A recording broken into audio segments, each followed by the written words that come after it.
বন্ধুরা, মাছটা কেটে ধুয়ে নুন হলুদটা মাখিয়ে রেখেছি।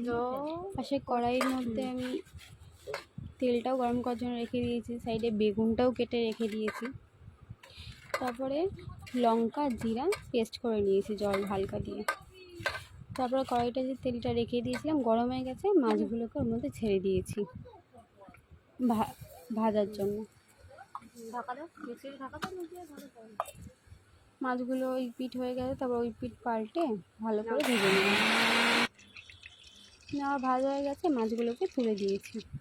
2-3টে পিস ছিল, ওটা আবার ধরে দিয়ে দিলাম। দেওয়ার পর হয়ে গেছে ভাজা। তারপরে কড়াইয়ের মধ্যে জিরা দিয়েছি হালকা করে, বেগুন দিয়ে কিছুক্ষণ নাড়াচাড়া করে রেখে দিয়েছি। যাতে বেগুনগুলো হালকা ভেজে যায়। তারপর নুন দিলাম, হলুদ দিলাম, দিয়ে আবার একটু নাড়াচাড়া করে নিলাম ভালো করে।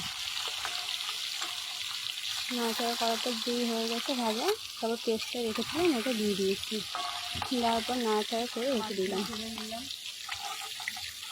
নিজের পরিমাণ মতন যে যতটা ঝোল খাবে জলটা দিয়ে দেবেন। আমরা এতটা ঝোল খাই তো এতটা জল দিয়ে দিয়েছি। এবার নাড়াচাড়া করে রেখে দিয়েছি। জলটা গরম হয়ে যাওয়ার পর মাছগুলো যে ভেজে রেখেছিলাম সেটা দিয়ে দিয়েছি। কিছুক্ষণ ফুটলো, ঢাকা দিয়ে দিয়েছি, কিছুটা লঙ্কা দিয়ে ঢাকা দিয়ে দিয়েছি নাড়াচাড়া করে। তো বন্ধুরা, কেমন লাগলো রান্না করাটা অবশ্যই তোমরা কমেন্টে জানাবে।